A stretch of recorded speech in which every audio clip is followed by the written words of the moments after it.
mahasiswi ilmu administrasi publik dari Universitas Muhammadiyah Sukabumi. Nah, kita kan di sini dapat tugas ya dari mata kuliah Good Governance terkait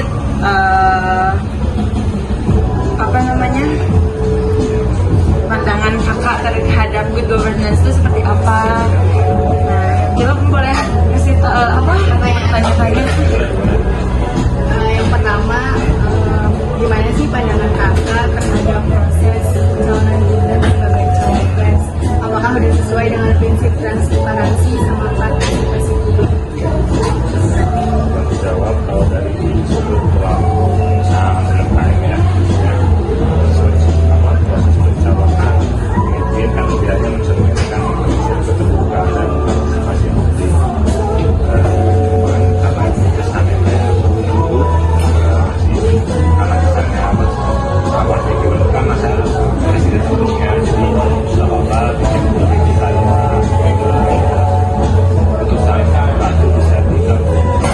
Jadi kalau pandangan saya sih sah saja, asalkan dia memenuhi kriteria. Cuman karena sebelumnya ini adalah ayahnya beliau, jadi seperti nggak sah gitu. Dan pandangan saya sih Yang lanjut ke pertanyaan kedua ya Kak. ya. Dalam implementasi kerja, apakah kakak merasa pemerintah telah melibatkan pelaku usaha secara adil dan transparan? Karena sesuai yang saya lihat beberapa sektor dalam sektor UMKM kita tuh kesulitan dalam masalah perizinan, karena kan undang-undang cipta kerja ini sudah dibuat untuk mempercepat ASN dan penggunaan perizinan dalam pekerjaan khususnya di bidang sosial media. Itu susah sih, apalagi kalau misalkan kita mau bikin BPM, musik dan lain-lain itu sangat sulit lah di fasenya. Ya, harusnya harapan kita sih pemerintah itu dia beberapa perusahaan misalnya dari sektor energi, dari sektor misalkan industri atau apapun yang namanya apa dijadikan wadah kumpul dulu dan ditampung lah aspirasinya. Kalau kan kalau lebih kayak itu lebih keras ya, lebih caranya lebih enak. Pertanyaan terakhir ya Kak, gimana pandangan kakak terhadap pelantikan jenderal polisi aktif menjadi anggota legislatif? Apakah ini sesuai dengan kekuasaan dan tugas hukum dalam negara dan Dalam pandangan saya juga setuju, karena satunya kepentingan polisi dan kepentingan legislatif menjadi satu. Sedangkan itu harusnya berbeda ya, harus bertolak belakang lah. Ini harus mencari yang satu.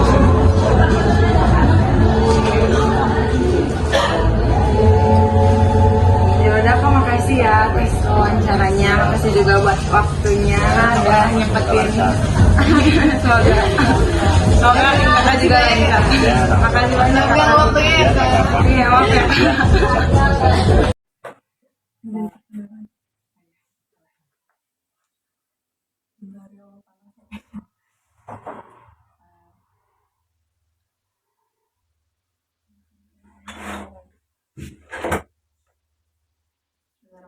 Assalamualaikum warahmatullahi wabarakatuh. Waalaikumsalam warahmatullahi wabarakatuh. Terima kasih ya Ibu udah mau ngeluangin waktunya buat hari ini buat ngobrol dan berbincang seputar hal-hal isu yang kemarin lagi rame. Terus juga semoga dari pembahasan ini teman-teman kita bisa ngasih ilmu buat kalian, terus juga dan bermanfaat. Kita langsung aja lanjut ke pertanyaan yang pertama. Yang pertama itu menurut Ibu, seberapa penting sih keterbukaan informasi dan taat hukum dalam proses politik kayak pertunjukan cawapres kemarin? Sebagai pendidik, saya memandang keterbukaan informasi dan kepatuhan terhadap hukum dalam proses politik, termasuk penunjukan calon wakil presiden, adalah hal yang sangat penting. Karena pertama, kepatuhan terhadap hukum adalah fondasi utama dari sebuah negara hukum yang demokratis. Ketika proses politik tidak patuh pada hukum, hal itu bisa menimbulkan keraguan akan legitimasi hasil dan memicu ketidakpercayaan publik. Dari sisi pendidikan, kita harus mengajarkan siswa tentang pentingnya keberadaan hukum dan akibatnya dari pelanggaran pelanggaran hukum. Sebagai contoh, di sekolah kita sudah biasa mengajarkan anak akan tertib atau taat pada hukum dengan membuat kesepakatan kelas di mana kita melibatkan siswa, gitu ya. Jadi peraturan di kelas itu tidak hanya dibuat oleh guru, tapi kita melibatkan siswa. Itu adalah salah satu contoh bahwa kita adanya keterbukaan dan kebersamaan dalam pelaksanaan hukum dalam mewujudkan kedisiplinan. Mungkin lanjut nomor 2, apakah ibu tuh sudah apakah ibu merasa guru dan masyarakat itu sudah cukup diajak untuk ikut bersuara waktu bahas UU Cipta Kerja gitu? Saya merasa pelibatan undang-undang hak cipta di Indonesia ini masih belum cukup memadai. Nah, seringkali proses pembahasan undang-undang seperti undang-undang cipta kerja cenderung berjalan cepat dan kurang melibatkan partisipasi aktif dari kelompok-kelompok yang terdampak langsung. Nah, guru sebagai bagian dari masyarakat sipil dan bahkan sebagai subjek hukum yang bisa terpengaruh oleh beberapa aspek undang-undang cipta kerja, seharusnya diberikan ruang yang lebih luas dan waktu yang cukup untuk menyampaikan aspirasi, masukan, dan kekhawatiran mereka. Tetapi kenyataannya kita kurang mendapatkan kesempatan itu. Mungkin kesempatan hanya berada pada jajaran teratas aja. Itu makanya sebetulnya bila ada pelanggaran yang dilakukan oleh pegawai sipil, nah mungkin itu adalah bagian dari tidak diikutsertakannya sebagai masyarakat sipil dalam pembuatan undang-undang hak cipta kerja. Pertanyaan yang ketiga yaitu dari sisi pendidikan itu gimana caranya biar jabatan di bidang sipil tetap diisi orang-orang yang memang paham gitu, jadi nggak main-main sama bidang dia.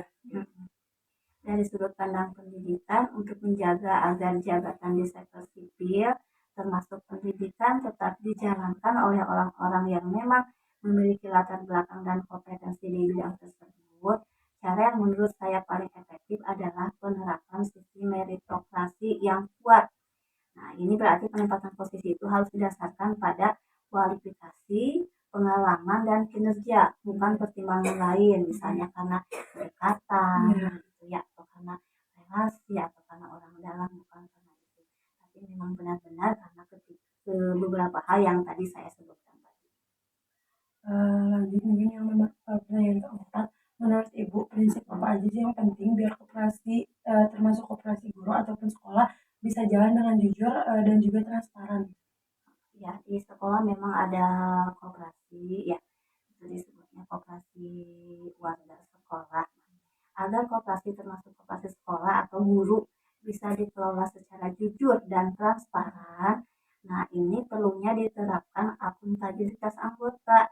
Setiap anggota itu harus memiliki hak dan tanggung jawab untuk mengawasi pengelolaan koperasi. Misalnya ada pertemuan rutin anggota, laporan keuangan yang terbuka, dan mekanisme pengaduan yang jelas dan sangat penting, tidak bertele-tele atau tidak birokrasi. Nah, lalu ada transparansi keuangan, misalnya selalu ada laporan keuangan nih, simpanan anggota ada berapa, pendapatan ada berapa, nah gitu ya.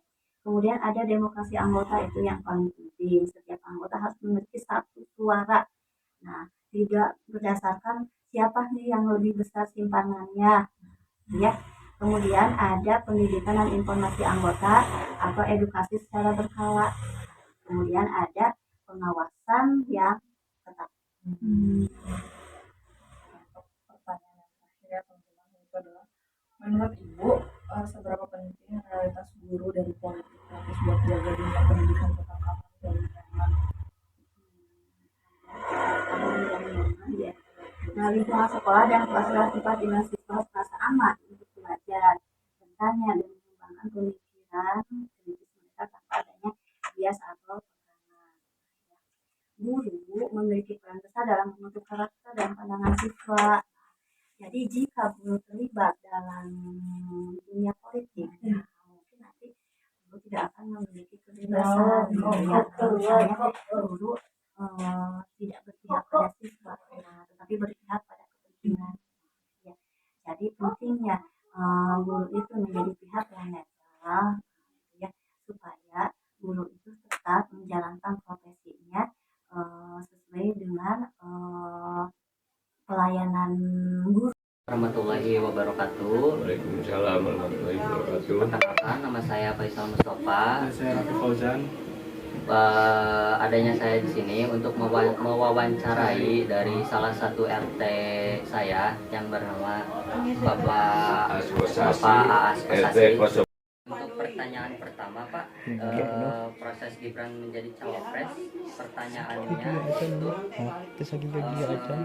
apakah proses politik ini tuh berpengaruh terhadap kepercayaan warga terhadap pemilu di lingkungan Bapak?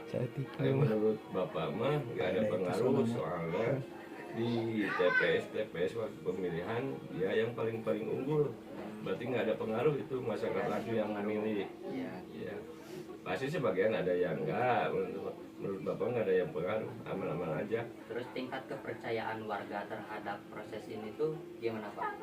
Percaya apa tidaknya? Percaya itu mah baik tinggi itu. Terus pertanyaan kedua, pemerintahan yang baik itu menurut Bapak gimana sih, Pak? Pemerintahan yang baik menurut Bapak mah seperti contohnya Gubernur Jawa Barat Bapak Deddy Mulyadi, dia langsung belusukan, langsung ke tempat yang masyarakat keluhkan, seperti ada banjir, pembagian langsung ke orang-orang yang membutuhkan, tepat sasaran. Itu patut dicontoh seperti Bapak Deddy Mulyadi, Gubernur Jawa Barat. Bapak dukung 100% itu mah. Kinerja kerjanya pasti itu ada lah, masih kesalahan dikit-dikit masih ada lagi orang ya. Yang itu kerjanya bagus, dia tersentuh masyarakat kecil mah, Pak Deddy Mulyadi. Jadi dengan salah satu keberhasilan pemerintahan yang baik itu bisa kita ambil dari contohnya Pak Deddy gitu. Ya, itu lebih mana lah Pak Deddy ya contohnya. Ya. Terus pertanyaan ketiga, Pak, tentang Undang-Undang Cipta Kerja nih. Menurut Bapak, apakah undang-undang ini lebih menguntungkan atau justru menyulitkan masyarakat kecil di wilayah Bapak? Menurut Undang-Undang Cipta Kerja yang udah berjalan ya. Perasaan Bapak menurutnya rada menyulitkan, soalnya sistemnya sistem kontrak ya. Mungkin kelanjutannya ya, kalau sistem kontrak itu nggak ada tentu terakhir kemudian putus kerja ya. Kalau putus kerja nggak ada apa-apanya, cuman begitu putus aja, nggak ada kekuatan hukum untuk yang kerja. Tidak mendapatkan hal yang lainnya. Ya, masih. Terus pertanyaan ketiga, Pak, tentang Undang-Undang Cipta Kerja. Menurut Bapak, apakah undang-undang ini lebih menguntungkan atau justru menyulitkan masyarakat kecil di wilayah Bapak? Menurut Bapak, Undang-Undang Cipta Kerja yang udah berjalan ya, itu mungkin ada yang menyulitkan, soalnya kalau orang-orang kerja itu sistemnya sistem kontrakan lah. Kalau misalnya ada keputusan putus kerja itu nggak ada kekuatan untuk bagi orang kerja, nggak ada bisa menuntut keputusan yang dia kerja. Cuman dia di batas kontrak. Ya, ada batasan kontrak. Ada batasan kontrak. Mungkin cukup sekiannya wawancara saya bersama teman-teman. Wassalamualaikum warahmatullahi wabarakatuh.